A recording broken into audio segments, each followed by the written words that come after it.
G'day guys, welcome back to the channel. My name's Caitlin and I'm an American living in beautiful Sydney, Australia. And so many of you have pointed out that I just know what it's like living in Sydney. I don't know what it's like living in other areas of the country. So today I brought along two of my mates who live up in Queensland. Say hello to Maz from the BAM family and Ross from That Johnston Life. Hey! How's it going? So this is part 3 of a 3-part series. If you guys haven't seen their videos yet, pop on over to their channels. We have part 1 on That Johnston Life, part 2 on the BAM family. We are comparing where we live. So we're comparing Western Sydney, Brisbane, and the Sunshine Coast. Not Perth. And definitely not Melbourne. Grab a bicky. And grab a cuppa. And let's get right into this video. I know when I moved over to Australia, it was really tough trying to find a sense of community, trying to figure out how to make friends and what it was going to be like living in my new home. Maz, what's it like up in the Sunshine Coast? Is it easy to meet people? Is it easy to make friends and actually feel that sense of community all the way up there in Queensland? I think the Sunshine Coast might be one of the better places, and the reason why that is because it's slightly less populated. Our communities and our suburbs, we generally get to know a lot of people in them. There's no way that I could go into Coles where I live and just go in for one item and take 5 minutes. I'm in there for 45 minutes because you really get to know everybody. The sense of community is incredible and people really group together when there's a problem.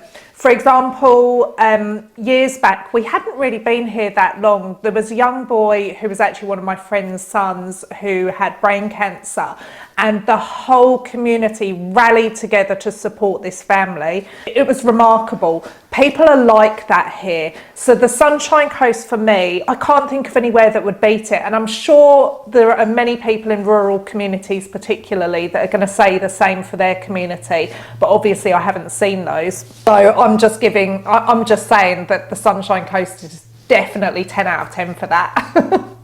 Ross, what about where you are in northern Brisbane? I'd say there's a pretty strong sense of community where I live too. Now, coming from the UK where we don't really talk to each other because we're just boring and you look down when you're walking along the street. We never really even spoke to our neighbours, which sounds really sad. And again, coming over here from the UK, we were concerned with no support network, no family. Would we even meet any new friends? But I would say that actually where we live now has probably got the best sense of community than anywhere I've lived anywhere in my life. Apart from maybe when I was at uni and everyone loved it. But we were drunk then. Now it's not to say that Australians don't love a tipple, or that you can't make friends in Australia if you don't drink yourself. Not everyone is a raging alcoholic. But the one tip that I would say for, particularly if you're living in somewhere that is a slight bit more urbanised, and there are lots of opportunities to make new friends, don't just think that it's going to come to you. Now, because of where we live, I find that we are actually more outgoing and more friendly to other people. But if you're going to move over here and you're going to be a bit introverted, it probably won't work well with you trying to build a new community for your new life. I quite agree with that, Ross. You really have to be an extrovert, even if it's not completely comfortable to you. However, one of the amazing things as well is that, and I think this is Australia-wide, but I know that certainly in our area, is that sports are a real big deal. And so there are a lot of community sporting events and anybody can get involved. It doesn't matter how old you are. There's something for everybody. What is it like in Western Sydney, Caitlin? Maz, you're absolutely right about that being Australia-wide. I know so many people who've made some really close friends through joining sports groups over here. And even if you're not into sports like me, there are plenty of opportunities to meet people and make friends. Lucky for me, I live close enough to a city where there are so many meetup groups. In fact, I even started one and have made some pretty amazing friends here since I moved over.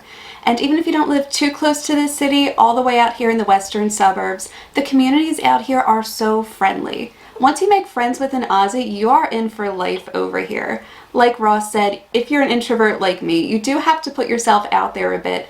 But once you start making friends out here, it's like the rest of it just starts to fall into place. I find as well, it also helps that everything you can do is just outside. And when you've got beautiful sunshine and hardly any clouds in the sky, it makes it really difficult to be a grumpy bugger and not make friends. I think as well, Ross, One of the lovely things that I've noticed in Australia generally is that people say hi to each other. So complete strangers will say good day to you or how's it going when you walk past them.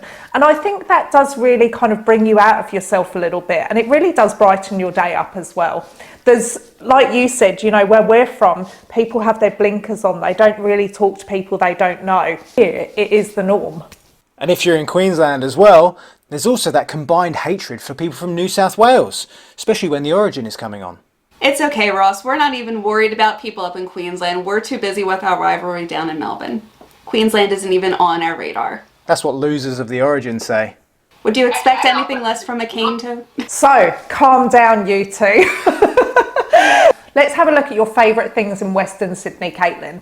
So Western Sydney gets a little bit of a bad rep, to be honest, but I feel like that rep is so not deserved.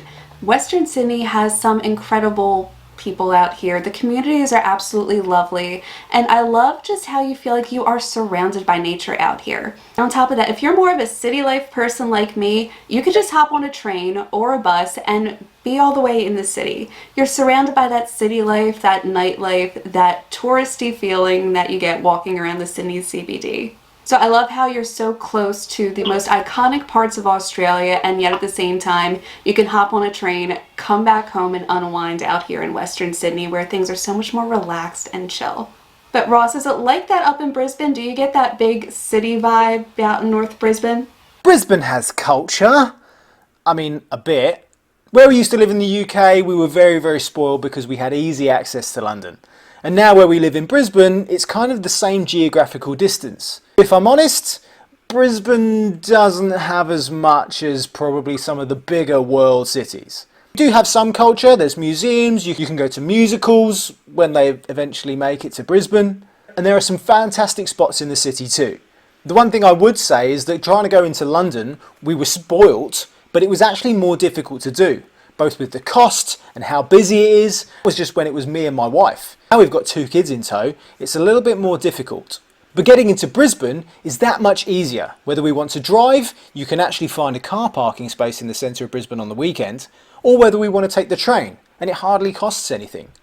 I reckon to get the whole family into Brisbane would cost the same as just a one-way ticket if we wanted to get into London, for one person. But some of my favourite spots aren't anything that you have to pay to get into. Never really realised, in the UK when you pay your council tax, or your rates as they're called in Australia, you never really saw where the money went, because it always seemed like everything was graffitied or damaged, or in my case one time they set fire to a bench. Kids, eh?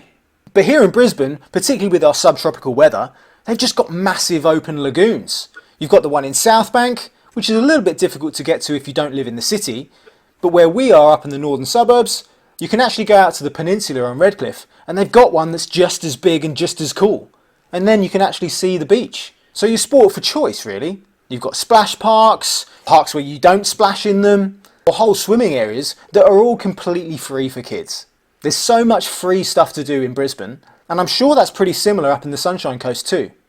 Absolutely, there is so much free stuff to do here. So like all over Australia, we've obviously got all the barbecues. We have a lot of things for kids, such as all the skate ramps, a lot of parks.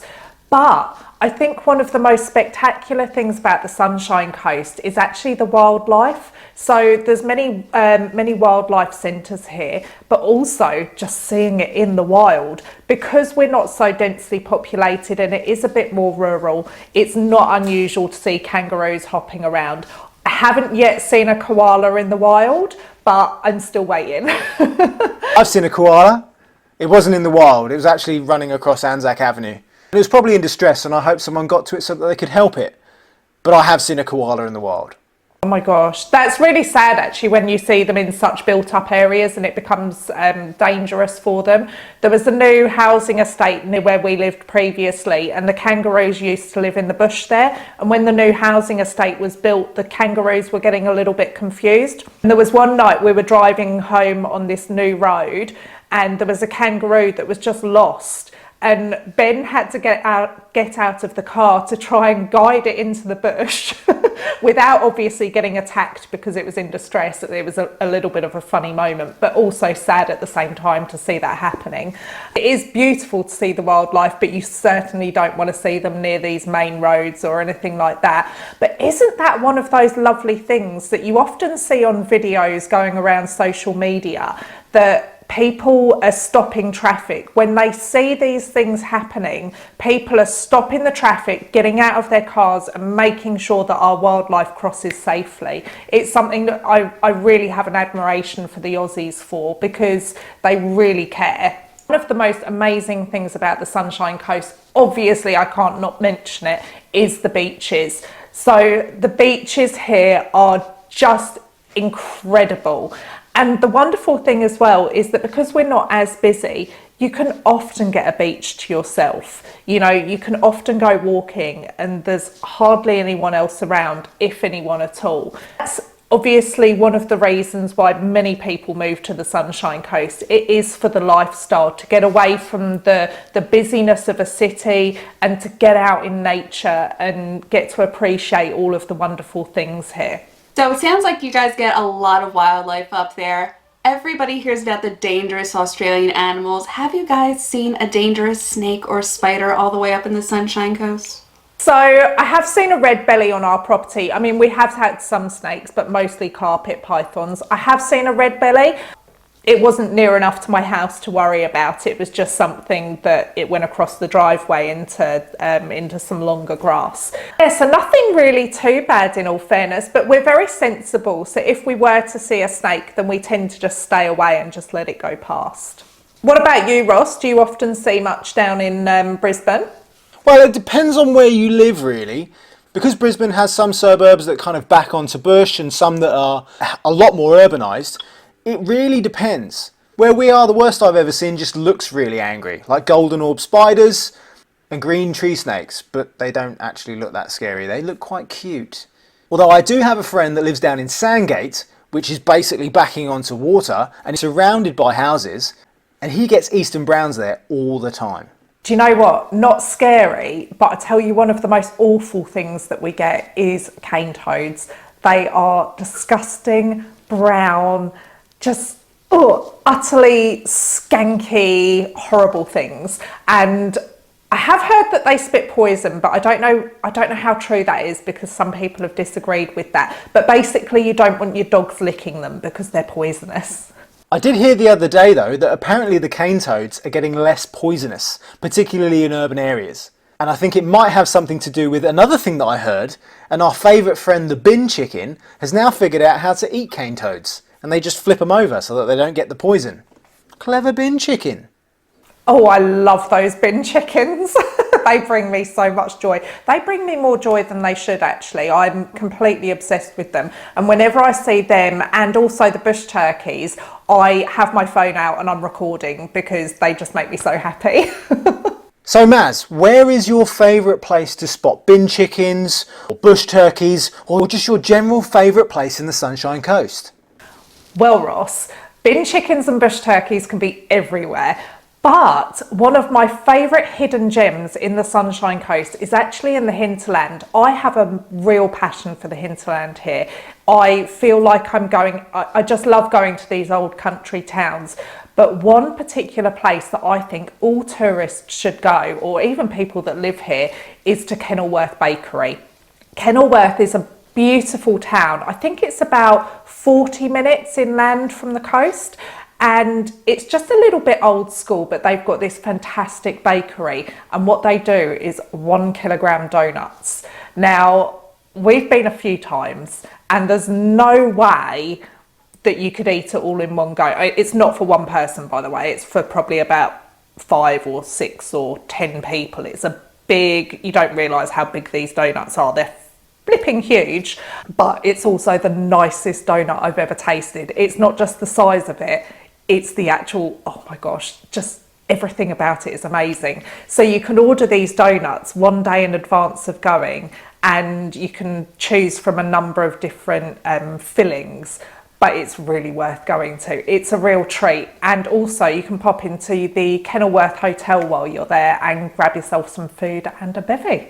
Maz, you have definitely triggered my sweet tooth. Now, I might not be moving up to the Sunshine Coast, but I think I might have to go up there and visit just for those donuts. Thank you so much to Maz and Ross for joining in this video. Don't forget to check out part 1 and part 2 of this video over on their channels. They will also be linked down below for you guys to go check out. If you guys like this video, please hit the like and subscribe button down below, and thank you all so much for your support. I will see you all in the next video. Bye.